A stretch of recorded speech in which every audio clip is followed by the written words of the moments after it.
নমস্কার, কেমন আছো সবাই? আমি দেবাঞ্জিতা। আজ কিন্তু আমি আমার পছন্দের একটা ডিশ রান্না করছি। আমার বরমশাই এই ডিশটা খুব একটা পছন্দের নয়। তো প্রথমে আমি কড়াইতে সর্ষের তেল দিয়ে ফোড়নে দিয়ে দিচ্ছি শুকনো লঙ্কা, তেজপাতা এবং গোটা গরম মশলা। তারপরে পেঁয়াজ কুচি, আদা রসুন বাটা দিয়ে সুন্দর করে কষিয়ে দিয়ে দিচ্ছি প্রথমে যে পেস্টটা বানিয়েছিলাম সেটা। গ্রেভিটা একটুখানি কষিয়ে নিয়ে কিছু মশলা অ্যাড করবো এখানে। পরিমাণ মতো নুন, লঙ্কা গুঁড়ো, জিরে গুঁড়ো, ধনে গুঁড়ো। মশলাগুলোকে অ্যাড করে সুন্দর করে কষিয়ে দিয়ে দেবো ওপর থেকে আগে থেকে ফেটিয়ে রাখা টক দই। টক দই দিয়ে 2 থেকে 3 মিনিট কষানোর পরে দিয়ে দেবো পরিমাণ মতো জল, আর স্বাদ ব্যালেন্সের জন্য কিছুটা চিনি দিয়ে দেবো।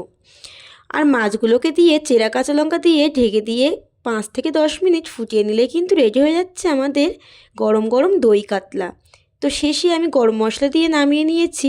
তোমরা জানিও রেসিপিটা তোমাদের কেমন লাগলো। সবসময় সবার পছন্দ না দেখে মাঝে মধ্যে একটু নিজের পছন্দের খাবার বানিয়ে খাওয়াই ভালো, তাই না? তোমরা কি বলো?